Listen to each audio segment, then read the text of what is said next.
सबको राम राम, सबका स्वागत। और आज प्रशांत बाबू आज जीएनएम है ना? हाँ जी सर।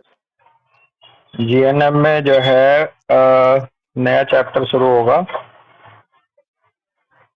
और नया चैप्टर है अपना liver gall bladder, liver and gall bladder. Page number है 211। ठीक है जी। डेट है आज 25 है ना? 26 सर। 26 अप्रैल 2025। डॉक्टर प्रीति जी जीएनएम है और पेज नंबर 211 से शुरू होगा। जी हाँ, नया चैप्टर है लीवर एंड गॉल ब्लैडर। ठीक है जी। एक्चुअली मैं बुक खोल के नहीं बैठ पाती हूँ, मैं किचन चलो में रहती हूँ। कोई बात नहीं, कोई बात नहीं। और नमस्ते बेटा, नमस्ते सिमरन। सिमरन चैप्टर है liver and gall bladder, page number 211। नया चैप्टर स्टार्ट होगा। तो लीवर एंड गॉल ब्लैडर की पहले हम फोटो पिक्चर है, इस पे ध्यान देंगे। तो येलो कलर का पार्ट है, रेड कलर का पार्ट है। येलो कलर पार्ट में है लीवर पैरेन्काइमा, जिसको ब्रेन स्टेम कंट्रोल कर रही है। कॉन्फ्लिक्ट एक्टिव में सेल प्लस होंगे, कॉन्फ्लिक्ट रिजोल्व होने के बाद हीलिंग में सेल माइनस में डिग्रेडेशन में जाएगा। इसका एसबीएस की पैथोलॉजी। और इसके साथ कॉन्फ्लिक्ट जुड़ा है स्टारवेशन, डैश लगा कर है एग्जिस्टेंस, एग्जिस्टेंस और स्टारवेशन। ठीक है जी। दूसरा मार्कर है gall bladder and bile ducts का। तो इनमें भी दो कलर दे रखे हैं, हालांकि है तो रेड ही, दोनों का एक ही मार्कर है, लेकिन थोड़ा फेड हो रहा था गॉल ब्लैडर का। मैंने कहा हो सकता है ये अलग हो, लेकिन gall bladder and bile ducts है, इसको सेरेब्रल कॉर्टेक्स कंट्रोल करता है। कॉन्फ्लिक्ट एक्टिव में सेल माइनस में जाती हैं, हीलिंग फेस में सेल प्लस या सेल रिजनरेशन में आती है, रिफिलमेंट होता है सेल्स का। और कॉन्फ्लिक्ट जुड़ेगा इसके अंदर टेरिटरी, डैश, एंगर और आइडेंटिटी। तो ये था इसका फिगर। तो इसमें कह रहे हैं द लीवर, ब्रैकेट में कह रहे हैं hepar, is the largest organ of the body. Largest organ of the body liver है। It is the central organ for metabolism and the chemical laboratory. ये सेंट्रल ऑर्गन है मेटाबॉलिज्म का, और ये केमिकल लेबोरेटरी भी इसको कह सकते हैं। इन्वर्टेड कॉमा में कह रहे हैं venous blood enters the liver through the portal vein carrying nutrients from the intestine and through worn out blood cells from the spleen. Venous blood जो है एंटर करता है लीवर में पोर्टल वेन के थ्रू, जिसके अंदर इंटेस्टाइन से लिए हुए न्यूट्रिएंट्स होते हैं डाइजेशन के बाद के, और साथ में होती हैं worn out blood cells from the spleen, वो भी होती हैं। The primal endodermal tissue of the liver, bracket में कह रहे हैं liver parenchyma, serves to take up nutrition, bracket में कह रहे हैं absorptive function, and produce bile, bracket में कह रहे हैं सेक्रेटरी फंक्शन। जो प्राइमल एंडोडर्मल टिश्यू है लीवर का, यानी कि लीवर पैरेन्काइमा जो है, ये येलो कलर में जो दे रखा, ये जो है सर्विस देता है न्यूट्रिशन के लिए, न्यूट्रिशन टेकअप करता है एब्जॉर्प्टिव फंक्शन के तहत, और पैदा करता है ये बाइल भी सिक्रेटरी फंक्शन के तहत। तो दो फंक्शन हुए इसके लिवर पैरेन्काइमा के, एब्जॉर्प्टिव फंक्शन और बाइल का secretion. Some of the bile duct lie within the liver, intrahepatic, while other lie outside the liver, extrahepatic. कुछ बाइल डक्ट्स जो है लीवर के अंदर लाई करती है, रहती है, जिनको इंट्राहेपेटिक कहते हैं, और जबकि दूसरी बाहर की तरफ होती है, जिनको एक्स्ट्रा हिपैटिक भी कहते हैं। The bile flows through the bile ducts over the dead end like gall bladder into the duodenum. Bile जो है वो फ्लो करता है बाइल डक्ट के through over the dead end, like dead end like gall bladder into the duodenum, यानी कि इसका आखिरी छोर जो है ड्यूडेनम में खुलता है ना बेटा। जी जी जी। The bile ducts and gallbladder are muscular tubes lined with ectodermal squamous epithelium. Bile ducts और gallbladder मस्कुलर ट्यूब्स हैं हालांकि, लेकिन लाइंड रहती हैं ये, कवरिंग एक लेयर चढ़ी रहती है एक्टोडर्मल स्क्वामस एपिथेलियम की। The liver is regarded as the bodily organ that is most capable of regenerating. Liver को ऐसे भी माना जाता है शारीरिक ऑर्गन्स के बीच में कि ये सबसे ज्यादा रिजनरेटिंग कैपेसिटी होती है, कैपेबल होता है ये रिजनरेटर। ये बहुत तेजी से रिजनरेट होता है ये ऑर्गन दूसरे ऑर्गन की अपेक्षा, मोस्ट कैपेबल ऑफ रिजनरेटिंग। मैंने कहीं पढ़ा था डॉक्टर सिमरन, शायद मेरे ख्याल से इसका कुछ डेज होते हैं, शायद 40 डेज या ऐसा कुछ, अगर प्रॉपर है तो ये कंप्लीटली रिजनरेट हो जाता है ना। हाँ, जी जी हाँ, जी। इसके डेज का आइडिया है कितने डेज में, तो कहते हैं कि अगर इतने दिन तक आप लीवर की केयर कर लो तो लीवर जो है बाहर निकल आता है किसी भी उससे रिजनरेट होते हुए। शायद उसमें कुछ डेज है और क्लियर नहीं है मुझे, हालांकि शायद 40 डेज है। बेटा देखना, बस 30 डेज है बस। Okay doctor Deepika. हाँ, तो 30 डेज में रिजनरेट कर जाता है। जी जी जी। ओके, क्या लिखा है बेटा? Liver can regenerate, and in healthy individuals, a complete restoration of liver mass and function can be achieved within 30 days, 30 even if days. a significant portion of liver is removed. हाँ, अगर significant portion भी remove कर दिया गया हो तो 30 days लगते हैं उसको रीजनरेट होने में।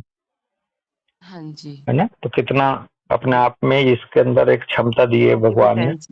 हाँ जी। हाँ, तो ये था थोड़ा इसका समरी टाइप की लीवर एंड गॉल ब्लैडर की। एसबीएस है पहला, SBS of the liver parenchyma, liver parenchyma से रिलेटेड एसबीएस, और इसमें पहला हेडिंग है liver adenocarcinoma round liver lesions, bracket में कह रहे हैं हिपेटोसेलुलर कैंसर। ब्रेन स्टेम की फोटो दे रखी है, तो इसका मतलब ये है कि ब्रेन स्टेम इसको कंट्रोल कर रहा है। कॉन्फ्लिक्ट इससे रिलेटेड है एग्जिस्टेंशियल और starvation conflict, fear for own existence because of hardship, poverty and food shortage, fear of starving, bracket में कह रहे हैं क्रॉप फेलियर, अनएम्प्लॉयमेंट। बहुत अच्छा सा भाव आएगा निकल के इसमें, एग्जिस्टेंशियल या स्टारवेशन कॉन्फ्लिक्ट आ जाएगा, अस्तित्व खतरे में है किसी का, या भूखमरी वाला भूखों मर गए, और इसमें अपना ही एग्जिस्टेंस खतरे में नजर आएगा क्योंकि उसमें फाके पड़ रहे हैं, फाके जिंदगी में कहते हैं ना, खाने के फाके पड़ रहे हैं ऐसा बोलते हैं, खाने के लाले पड़ रहे हैं साहब। हाँ लाले पड़ गए। हाँ, फाके भी बोलते हैं, लाले भी बोलते हैं इसको। और इतना गरीबी के तहत चल रहा है बंदा, फूड की शॉर्टेज हो रही है, और यहाँ फियर ऑफ स्टारवेशन का होगा, और इसमें ब्रैकेट में क्रॉप फेलियर, फसल का फेल हो जाना, या एम्प्लॉयमेंट नहीं है कुछ भी उसका हो जाना। तो बात भाव यहाँ ये है डॉक्टर सिमरनदीप सिंह कि अगर किसी बंदे का लीवर पेरेन्काइमा इन्वॉल्व है पैथोलॉजी में, जब आप हिस्टोपैथोलॉजी कराओगे या लीवर की एब्डोमेन सीटी कराओगे, तो जाहिर सी बात है सीधा भाव आएगा कि कहीं ना कहीं इसका स्टारवेशन से रिलेटेड या हार्डशिप से रिलेटेड, पॉवर्टी से रिलेटेड, फूड से रिलेटेड कहीं ना कहीं मसला है इस बंदे की जिंदगी में, है जी।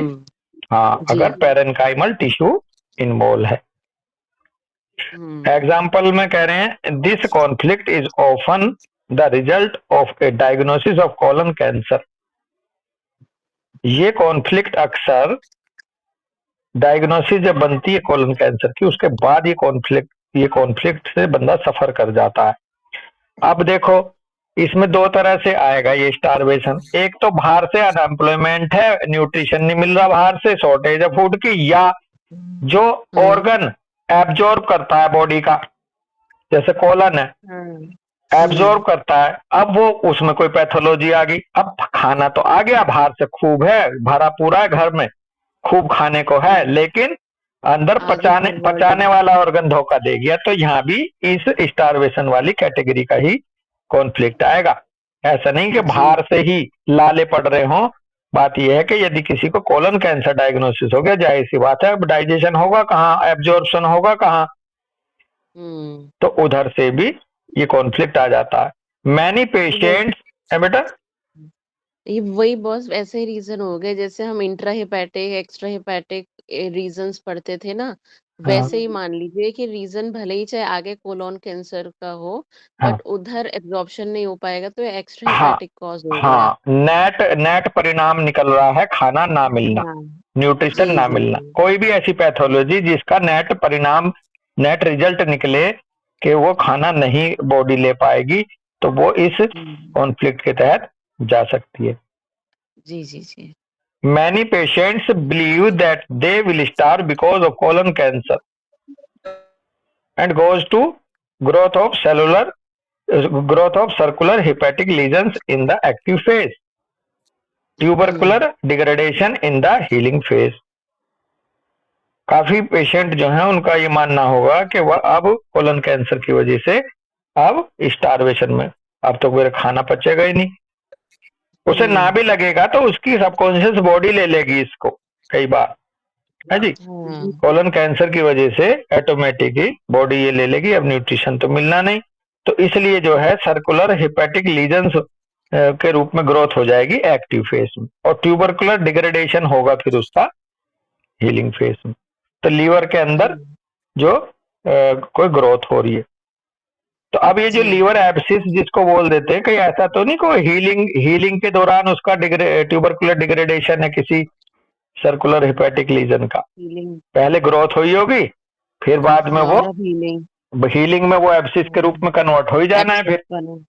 जी जी जी। हाँ, तो ये बिल्कुल। भाव ऐसा भी लग रहा है कि लीवर एब्सिस शायद कहीं ऐसा तो नहीं ग्रोथ ऑफ सर्कुलर हेपेटिक जो ट्यूमर टाइप का था एक्टिव फेस में, वो हीलिंग में जा करके वो उससे healing। डिसोल्व हो रहा हो, तो ये भी हो सकता है, बिल्कुल। मतलब संभावना है, इसको रख सकते हैं साथ में। एग्जाम्पल दे रहे हैं, a mother during world war second told her 6-year-old daughter, you have to eat your milk soup और we can just order a casket right now. Casket का मतलब होता है a small decorated box for holding jewels और other valuable things. एक mother ने second world war में अपने 6 साल के बेटी को कहा कि you have to eat your milk soup, आप जल्दी से अपना ये मिल्क सूप मतलब खा लो, खा रही हो या फिर हम इसको कास्केट में रखें अभी के अभी, है जी, ऐसे उसमें जी जहां जी। पर ज्वेलरी वगैरह वैल्यूएबल चीज रखी। इजिकल टू एग्जिस्टेंशियल और स्टारवेशन कॉन्फ्लिक्ट, अब वो बच्चा एग्जिस्टेंशियल और स्टारवेशन कॉन्फ्लिक्ट में चला गया। As with most starving war children the little ones develop liver cyst, bracket में कह रहे हैं recurring conflict in the healing phase, in the healing phase, liver cyst in the healing phase. जैसे कि ज्यादातर बच्चे वर्ल्ड वार में उनको लिटिल वंस जो बच्चे थे उनको डेवलप हुई लीवर सिस्ट, और लीवर सिस्ट को इन्होंने कहा है रिकरिंग कॉन्फ्लिक्ट की वजह से हीलिंग फेज के दौरान। हाँ, तो हीलिंग फेज में सिस्ट बन गई ना, तो सिस्ट में फिर वो होगा फ्लूइड होगा, तो लीवर में जो सिस्ट है जो फ्लूइड वाली चीज है वो जाहिर सी बात है वो हीलिंग के बाद ही आएगी। हाँ, अदरवाइज टिश्यू वाला सेलुलर टिश्यू की ग्रोथ अगर आ रही है तो अभी कॉन्फ्लिक्ट एक्टिव है जी। और अगर सिस्टिक लीजन है तो फिर वो हीलिंग में आ रहा है, लेकिन यहाँ रिकरिंग कॉन्फ्लिक्ट कह रहे हैं। तो कई सारी सिस्ट मिली ना, 1 सिस्ट 2 सिस्ट 3 सिस्ट, तो जितनी बार रिकरिंग हुआ उतनी ही सिस्ट बन गई। नेक्स्ट एग्जांपल कह रहे हैं, the mother of A baby most often drive long distance because of her job, it often happens that the infant is alone for long periods। एक बच्चे की मदर ड्राइव करना पड़ता था लंबी दूरी अपनी जॉब की वजह से।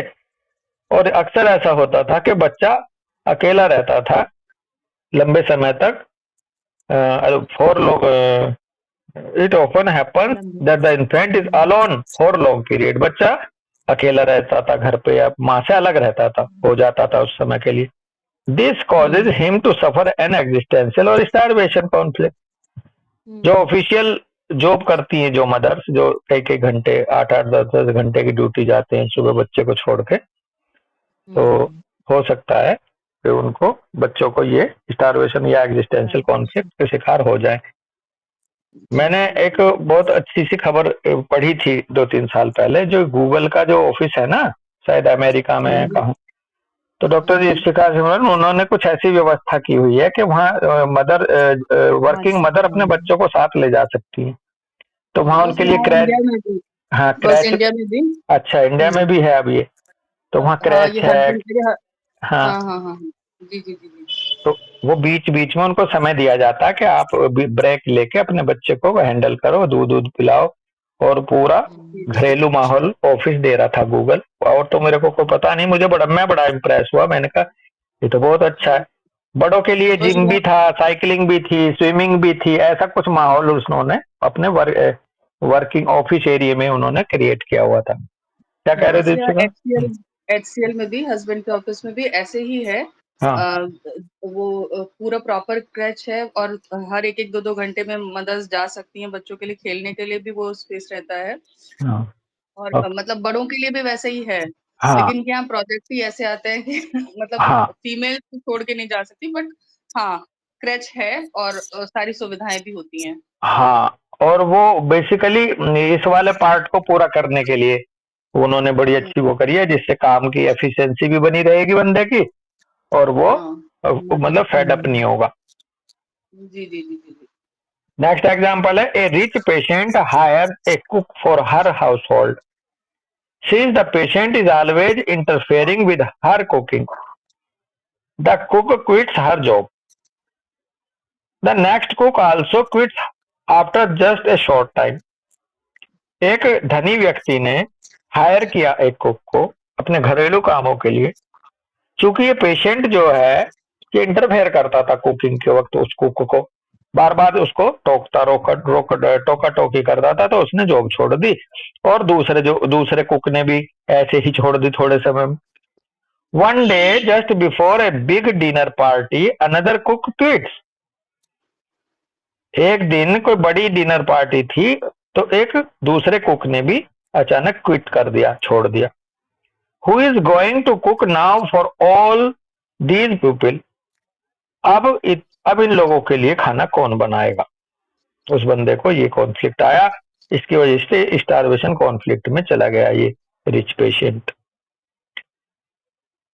नेक्स्ट एग्जांपल कह रहे हैं, the patient A small entrepreneur is lying in the hospital and learns that the rent on her shop is to be raised, contrary to what had been agreed upon. This caused her to suffer an existential or starvation conflict. एक छोटा उद्यमी patient जो है वो hospital में था, उसे पता चला कि रेंट बढ़ा दिया गया उसकी, एक खुद तो हॉस्पिटल में, और उसकी शॉप का रेंट और बढ़ा दिया ओनर ने। Contrary to what had been agreed upon. Contrary to what had been agreed upon. मतलब उसके उल्टा के, उसके वो एग्री नहीं था एक तरह से इस पे, और फिर भी वो बढ़ा दिया। अब देखो हॉस्पिटल में है तो वैसे ही काम पे नहीं जा रहा, अपने उस पर ध्यान नहीं दे पा रहा, और साथ में उसका रेंट ही बढ़ गया, तो इससे वो बंदा सफर कर गया एग्जिस्टेंशियल और स्टारवेशन कॉन्फ्लिक्ट। तो ये देखो कितनी सारी डायमेंशंस है, कितने सारे पहलू हैं डॉक्टर दीपिका सिमरन, डॉक्टर श्रेय भाई, कि ये जीवन में किस एंगल से किसको अफेक्ट कर दे, ये उस केस टू केस वेरी करेगा, है ना। तो कहीं ना कहीं अगर लीवर की पैथोलॉजी मिल रही है तो उसकी लाइफ में किसी ना किसी रूप में अलग अलग कोई ना कोई ऐसा पहलू मिलेगा। डायरेक्ट किसी एक पे एक को याद ना रखें। हाँ, अब हम लीवर के लीवर में ये पैथोलॉजी आई है, इसके बाद ढूंढेंगे उसको, ना कि किसी के माइंड को पहले करके लीवर की तरफ बढ़ेंगे। माइंड ऑफ पैथोलॉजी ढूंढेंगे, ये जो पैथोलॉजी है उसके पीछे क्या माइंड है, क्या साइकी है इस बंदे की, वो अलग अलग हो सकती है जी। जी तो ऐसे इसे कोरिलेट करके देख लेंगे कि अगर किसी को लीवर सिस्ट है तो फिर आप उसकी लाइफ में जाइए भिन्न भिन्न, अगर मदर है, कोई महिला है उसमें, कोई बच्चा छोटा बच्चा है उसके केस में, कोई बड़ा व्यापारी है उसके केस में, कोई घर में है कोई फैमिली मेंबर उसके केस में, तो उसको भिन्न भिन्न एस्पेक्ट मिल सकते हैं उसके लिए। डॉक्टर सिमरन जी बिल्कुल। टिश्यू इन्वॉल्व है यहाँ पर, liver parenchyma, brain stem control करेगा, एंडोडर्मल लेयर से ये बनता है, एंडोडर्मल लेयर से टिश्यू बनता है लीवर पेरेन्काइमा, और ब्रेन स्टेम इसको कंट्रोल करती है, गवर्न करती। कॉन्फ्लिक्ट एक्टिव में कह रहे हैं कि increase in function and growth of a tumour adenocarcinoma of secretory और absorptive quality is equal to hepatic circular foci, rise in the blood level of the enzyme cholinesterase due to increased metabolism of the liver। देखो एक और अच्छी खबर आई, conflict active में function बढ़ेंगे, growth tumour बनेगा, या तो एडिनोकार्सिनोमा सिक्रेटरी क्वालिटी का या एब्जॉर्प्टिव क्वालिटी का, जो कि इजिकल टू कह रहे हैं एक हिपैटिक सर्कुलर फोकाई बनेगा और ब्लड के अंदर बढ़ जाएगा एंजाइम कोलिनेस्ट्रेज। अगर ब्लड में रिपोर्ट में एंजाइम कोलिनेस्ट्रेज बढ़ा हुआ मिलता है हम लोगों को, तो इसका मतलब ये है लीवर अपना मेटाबॉलिज्म बढ़ा रहा है।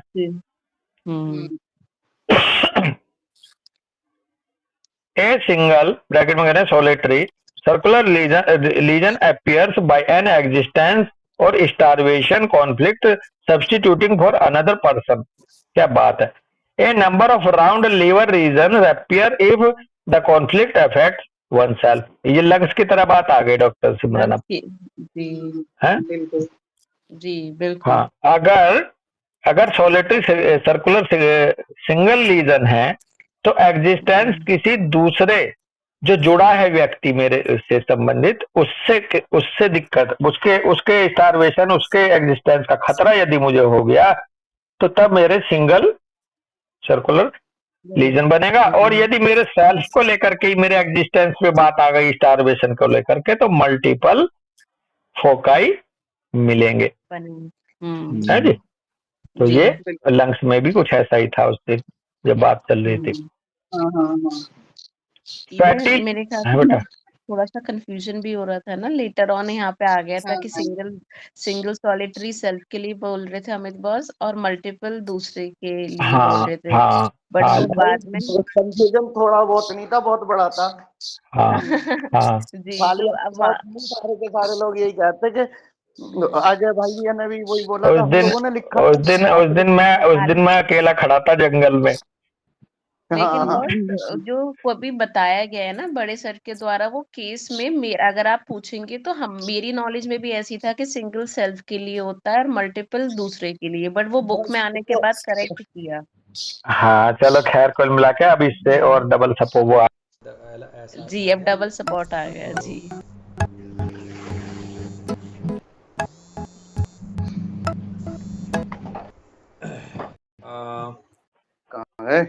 हाँ हाँ फोन आ रहा है अभी, मैं थोड़ा सा पूरा करके फोन अटेंड कर लूंगा फिर।